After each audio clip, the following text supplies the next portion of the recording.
അള്ളാഹുവിന് തഖ്വ ചെയ്ത് ജീവിച്ചാൽ 6 നേട്ടങ്ങളാണ് നമുക്ക് ലഭിക്കുന്നത്. അതിനെക്കുറിച്ചാണ് പറയാൻ പോകുന്നത്.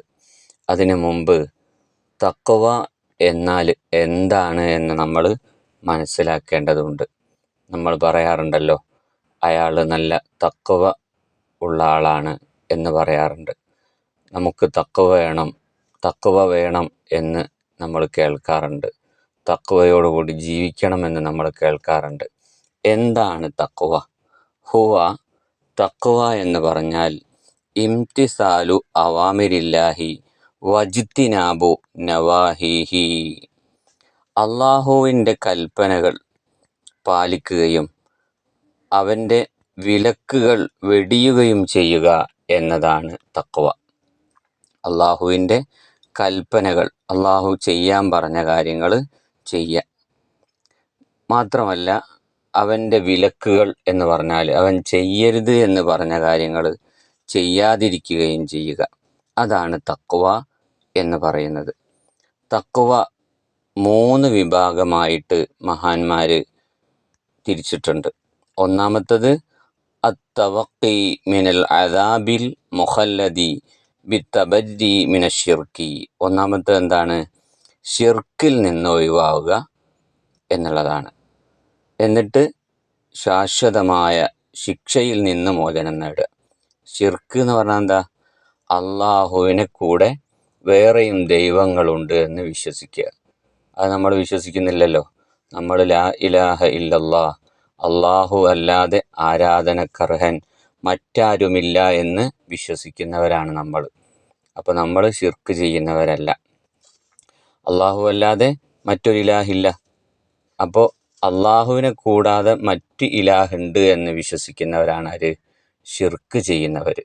അത് നമ്മൾ ചെയ്യാറില്ല. അപ്പോൾ അതിൽ നിന്ന് നമ്മൾ രക്ഷപ്പെട്ടു. ഷിർക്ക് ചെയ്യുന്നവരല്ല നമ്മൾ. അപ്പോൾ ഒന്നാമത്തെ തഖ്വ അതാണ്. അതിൽ നിന്ന് ആ തഖ്വ നമുക്കുണ്ട്. ഇനി രണ്ടാമത്തെ എന്താണ്? അത്തജന്നുബു അൻ കുല്ലി മാ യുസിമു മിൻ ഫിഅലിൻ ഔ തർക്കിൻ ഹത്ത സഗായിരി. കുറ്റകരമായ എല്ലാ കാര്യങ്ങളിൽ നിന്നും മാറി നിൽക്കുക. ഏതുവരെ? ഹത്ത സഗായിരി, ചെറിയ തെറ്റുകൾ വരെ. അപ്പോൾ വലിയ തെറ്റുകൾ പൂർണ്ണമായിട്ടും ഒഴിവാക്കുക, പിന്നെ ചെറിയ തെറ്റുകളും എന്ത് ചെയ്യുക? ഒഴിവാക്കുക. അതാണ് രണ്ടാമത്തെ തഖ്വ. അത് ഓരോരുത്തരും ചിന്തിക്കുക, എങ്ങനെയാണ് നമ്മൾ ചെറിയ തെറ്റുകൾ വലിയ തെറ്റുകളൊക്കെ വന്നു പോകുന്നുണ്ടെങ്കിൽ അതും കൂടി നമ്മൾ ഒഴിവാക്കിയാലേ നമ്മൾ എന്ത് ചെയ്യും? യഥാർത്ഥ തഖ്വ ഉള്ളവരായി മാറും. അപ്പോൾ ചെറിയ തെറ്റുകൾ ഒഴിവാക്കണം, വലിയ തെറ്റുകളും ചെയ്യുന്നത് നമ്മൾ ഒഴിവാക്കണം. അപ്പോൾ നമുക്ക് തഖ്വ എന്തായി? കുറച്ചും കൂടി തഖ്വ ഉള്ളവരായി നമ്മൾ. പിന്നെ അതിലും മേലെ മൂന്നാമത്തൊരു വിഭാഗമുണ്ട്. അൻ യതനസ്സഹ അമ്മാ യുശ്ഗിലു സിർറഹു അനിൽ ഹഖി. അള്ളാഹുവിൽ നിന്ന് ചിന്തയെ തിരിച്ചു കളയുന്ന മുഴുവൻ കാര്യങ്ങളിൽ നിന്നും മാറി നിൽക്കുക. എന്നിട്ട് പൂർണ്ണമായിട്ട് അള്ളാഹുവിലേക്ക് മുന്നിടുക. അതാണ് മഹദിമാരും മഹാന്മാരൊക്കെ, അല്ലേ? നഫീസത്തുൽ മിസ്രിയ ബീവി റളിയല്ലാഹു അൻഹയെ പോലെ വലിയ മഹദിമാർ, അവർ അള്ളാഹുവിലേക്ക് ജീവിതം സമർപ്പിച്ചവരാണ്. അതുപോലെ മമ്പുറന്തങ്ങൾ, CM വലിയുല്ലാഹി, ഇങ്ങനെ തുടങ്ങി വലിയ വലിയ ഔലിയാക്കൾ, അവരൊക്കെ എന്താണ്? ജീവിതം അള്ളാഹുവിലേക്ക് അങ്ങോട്ട് സമർപ്പിച്ചവരാണ്. അതാണ് ഏറ്റവും വലിയ തഖ്വ. എല്ലാ ദുനിയാവിൻ്റെ സുഖങ്ങളും ഉപേക്ഷിച്ച് അവർ എന്ത് ചെയ്യാണ്? അള്ളാഹുവിൻ്റെ മാർഗത്തിൽ അങ്ങോട്ട് ഇറങ്ങിത്തിരിക്കുകയാണ്. അതാണ് ഏറ്റവും വലിയ തഖ്വ. നമുക്ക് ഇതിലിപ്പോൾ ഒന്നാമത്തേൽ നമ്മൾ പെട്ടു, ഷിർക്ക് ചെയ്യുന്നവരല്ല. രണ്ടാമത്തേൽ നമ്മൾ പെടാൻ ശ്രമിക്കണം. അപ്പോഴാണ് ശരിക്കും നമ്മൾ തഖ്വ ഉള്ളവരായി മാറുന്നത്. ഇൻഷാ അല്ലാഹ്, അള്ളാഹു തൗഫീഖ് ചെയ്യട്ടെ. അപ്പോൾ ഈ 3 വിഭാഗമാണ് തഖ്വ എന്ന് പറയുന്നത്. അപ്പോൾ അള്ളാഹുവിൻ്റെ കൽപ്പനകൾ അംഗീകരിക്കുകയും അള്ളാഹുവിൻ്റെ വിലക്കുകൾ അത് ഒഴിവാക്കുകയും ചെയ്യുക എന്നുള്ളതാണ് ചുരുക്കി പറഞ്ഞാൽ തഖ്വ എന്ന് പറയുന്നത്. നമ്മളിൽ ഏറ്റവും തഖ്വയുള്ളവരാരാന്നറിയോ? ഇന്ന അത്ഖാക്കും വ അഅലമക്കും ബില്ലാഹി അനാ. നബി സല്ലല്ലാഹു അലൈഹി വസല്ലം തങ്ങൾ പറയാണ്, അള്ളാഹുവിനെ കുറിച്ച് ഏറ്റവും കൂടുതൽ അറിയുന്നവനും ഏറ്റവും കൂടുതൽ അള്ളാഹുവിന് തഖ്വ ചെയ്യുന്നവനും ഞാനാകുന്നു എന്ന്. അപ്പോൾ ഏറ്റവും തഖ്വയുള്ള ആളാരാ? അത് നബി സല്ലല്ലാഹു അലൈഹി വസല്ലം തങ്ങളാണ്. അള്ളാഹുവിനെ പറ്റി കൂടുതൽ അറിയുന്ന ആളുകാരാണ്. അള്ളാഹുവിനെ പറ്റി ഏറ്റവും കൂടുതൽ അറിയുന്നതും നബി സല്ലല്ലാഹു അലൈഹി വസല്ലം തങ്ങളാണ്. ഏറ്റവും കൂടുതൽ തഖ്വ ഉള്ള ആളും അള്ളാഹുവിന് തഖ്വ ചെയ്യുന്ന ആളും നബി സല്ലല്ലാഹു അലൈഹി വസല്ലം തങ്ങളാണ് എന്ന്. അപ്പോൾ നമ്മൾ എന്ത് ചെയ്യണം? ഏറ്റവും കൂടുതൽ തഖ്വ ഉള്ള ആളാരാണ്? നബി സല്ലല്ലാഹു അലൈഹി വസല്ലം തങ്ങളാണ്. ആ കൂട്ടത്തിൽ നമ്മൾ എന്ത് ചെയ്യണം? പെടണം. അല്ലാഹു തആല പറയുന്നുണ്ട്, യാ അയ്യുഹല്ലദീന ആമനു, ഓ സത്യവിശ്വാസികളെ, ഇത്തഖുല്ലാഹ, നിങ്ങൾ അള്ളാഹുവിന് തഖ്വ ചെയ്ത് ജീവിക്കണം. എങ്ങനെ തഖ്വ ചെയ്യണം? ഹഖ്ക തുഖാത്തിഹി, അതിൻ്റെ മുറപ്രകാരം സൂക്ഷിക്കണം, തഖ്വ ചെയ്യണം. എങ്ങനെയാണോ തഖ്വ ചെയ്യേണ്ടത് അങ്ങനെ തന്നെ, അള്ളാഹു പറഞ്ഞത് തന്നെ അനുസരിച്ച് ജീവിക്കണം എന്ന്. മറ്റൊരായത്തിൽ അള്ളാഹ് പറയാണ്, ഫത്തഖുല്ലാഹ, നിങ്ങൾ അള്ളാഹുവിന് തഖ്വ ചെയ്യണം, മസ്തത്വഅ്തും, കഴിവിൻ്റെ പരമാവധി നിങ്ങൾ അള്ളാഹുവിന് തഖ്വ ചെയ്യണം എന്ന്. കഴിവിൻ്റെ പരമാവധി നിങ്ങൾ എന്ത് ചെയ്യണം? അള്ളാഹുവിന് തഖ്വ ചെയ്ത് ജീവിക്കണം. അപ്പോൾ തഖ്വ നമുക്ക് ജീവിതത്തിൽ അത്യാവശ്യമാണ് എന്നാണ് അള്ളാഹു തആല പറയുന്നത്. മാത്രമല്ല മുത്തുനബി സല്ലല്ലാഹു അലൈഹി വസല്ലം തങ്ങളും നമ്മൾ ഉപദേശിക്കുന്നുണ്ട്, ഇത്തഖുല്ലാഹ, നിങ്ങൾ അള്ളാഹുവിന് തഖ്വ ചെയ്യണമെന്ന്. അപ്പോൾ അള്ളാഹുവും റസൂലും ഒക്കെ പറഞ്ഞിട്ടുണ്ട് എന്താണ്? തഖ്വ ചെയ്ത് ജീവിക്കണം എന്ന്. ഇനി തഖ്വ ചെയ്ത് ജീവിച്ചാൽ 6 ഗുണങ്ങളാണ് നമുക്ക് കിട്ടുക. അതാ പറയാൻ പോകുന്നത്. 1, ഒരിക്കൽ നബി സല്ലല്ലാഹു അലൈഹി വസല്ലം തങ്ങളോട് നബി സല്ലല്ലാഹു അലൈഹി വസല്ലം തങ്ങൾ പറഞ്ഞു, ചോദിക്കപ്പെട്ടു, യാ റസൂലല്ലാഹ്, മൻ അക്രമുന്നാസി, ജനങ്ങളിൽ ഏറ്റവും ഉത്തമൻ ആരാണ് എന്ന് ചോദിച്ചു. അപ്പോൾ നബി സല്ലല്ലാഹു അലൈഹി വസല്ലം തങ്ങൾ പറഞ്ഞു, അത്ഖാഹും, നിങ്ങളിൽ ഏറ്റവും തഖ്വ ഉള്ളവരാണ്. അപ്പോൾ ജനങ്ങളിൽ ഏറ്റവും ഉത്തമരാവാൻ കഴിയും നമുക്ക് തഖ്വയോടുകൂടെ നമ്മൾ ജീവിച്ചാൽ. അപ്പോൾ ഒന്നാമത്തെ ഗുണം എന്താണ്? നമ്മൾ ജനങ്ങളിൽ ഏറ്റവും നല്ല ആളുടെ കൂട്ടത്തിൽ പെടും തഖ്വയോടുകൂടെ ജീവിച്ചാൽ. അതാണ് ഒരു ഗുണം. അപ്പോൾ അതിൽ പെടണമല്ലോ. നമ്മളൊക്കെ ആഗ്രഹിക്കുന്ന അങ്ങനല്ലേ? ഏറ്റവും നല്ല ആളാവണം, അള്ളാഹുവിനും റസൂലിനും ഇഷ്ടപ്പെട്ട ആളാവണം, ജനങ്ങൾക്കും ഇഷ്ടപ്പെട്ട ആളാവണം എന്നല്ലേ നമ്മൾ വിചാരിക്കുന്നത്. അപ്പോൾ അള്ളാഹുവിന് തഖ്വ ചെയ്താൽ നമ്മൾ ജനങ്ങളിൽ ഏറ്റവും നല്ല ആളാവും എന്ന്. നബി സല്ലല്ലാഹു അലൈഹി വസല്ലം തങ്ങൾ മറ്റൊരു ഹദീസിൽ പറയുന്നുണ്ട്, മൻ സർറഹു അൻ യകൂന മിൻ അക്രമിൻ നാസി ഫൽയത്തഖില്ലാ, ജനങ്ങളിൽ ഏറ്റവും നല്ല മാന്യനാവണം എന്നാരെങ്കിലും ആഗ്രഹിക്കുന്നുണ്ടെങ്കിൽ അവൻ അള്ളാഹുവിനെ സൂക്ഷിച്ച് ജീവിക്കട്ടെ എന്ന്.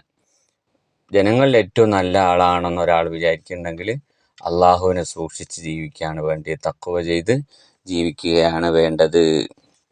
അപ്പോൾ തഖ്വ ചെയ്താൽ ഒന്നാമത്തെ ഗുണം എന്താണ്? ജനങ്ങളിൽ ഏറ്റവും നല്ല ആളാവാൻ കഴിയും.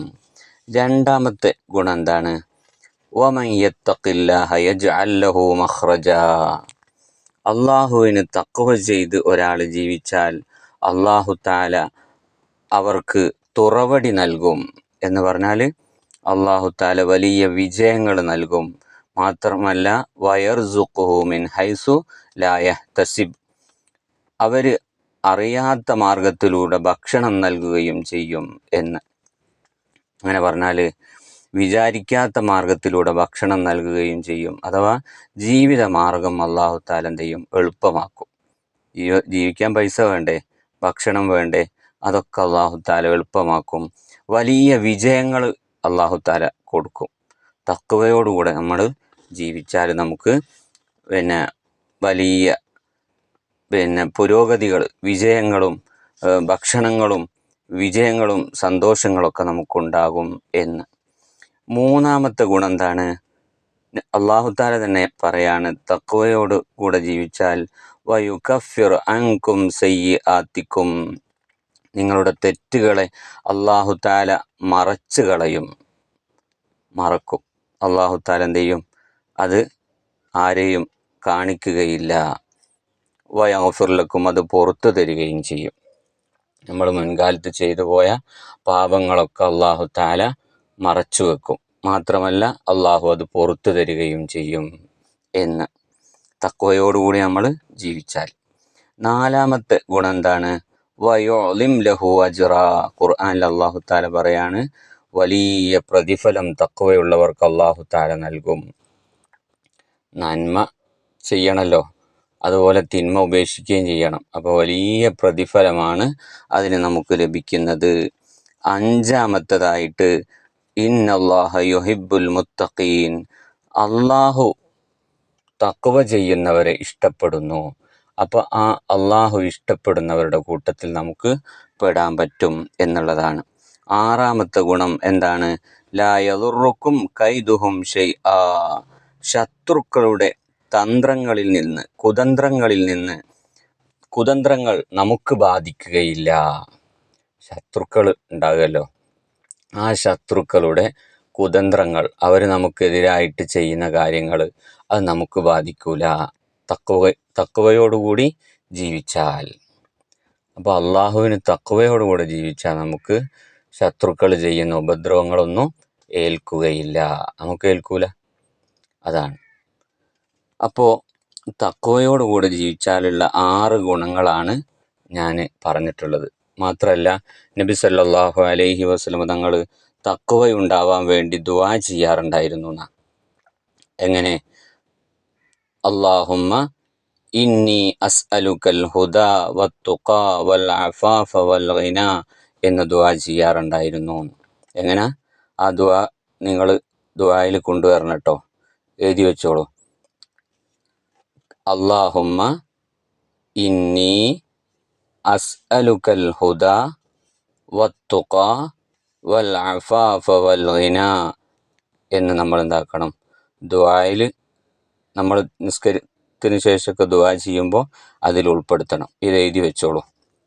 അല്ലാഹുമ്മ, അല്ലാഹുവേ, ഇന്നി അസ്അലുക, തീർച്ചയായിട്ടും നിന്നോട് ഞാൻ ചോദിക്കുന്നു, അൽ ഹുദ, സന്മാർഗം, നേരായ മാർഗത്തിൽ എന്നെ നീ നയിക്കണമേ, സന്മാർഗം ഞാൻ ചോദിക്കുന്നു.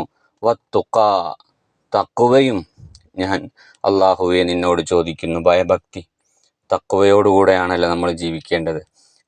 ഭയഭക്തിയും നിന്നോട് ഞാൻ ചോദിക്കുന്നു. വൽ അഫാഫ, അതുപോലെ തന്നെ പരിശുദ്ധിയും ഞാൻ നിന്നോട് ചോദിക്കുന്നു. അൽ ഗിന, അതുപോലെ തന്നെ ഐശ്വര്യവും നിന്നോട് ഞാൻ ചോദിക്കുന്നു എന്ന്. അപ്പോൾ ഇങ്ങനെ നബി സല്ലല്ലാഹു അലൈഹി വസല്ലം തങ്ങൾ തഖ്വയുണ്ടാവാൻ വേണ്ടി ദുആ ചെയ്യാറുണ്ടായിരുന്നു എന്ന്. ഇൻഷാ അല്ലാഹ് അല്ലാഹു സുബ്ഹാനഹു വ തആല തഖ്വയോടുകൂടി ജീവിച്ച് ഈമാനോടുകൂടി മരണപ്പെടാനുള്ള തൗഫീഖ് അല്ലാഹു നൽകി അനുഗ്രഹിക്കുമാറാകട്ടെ.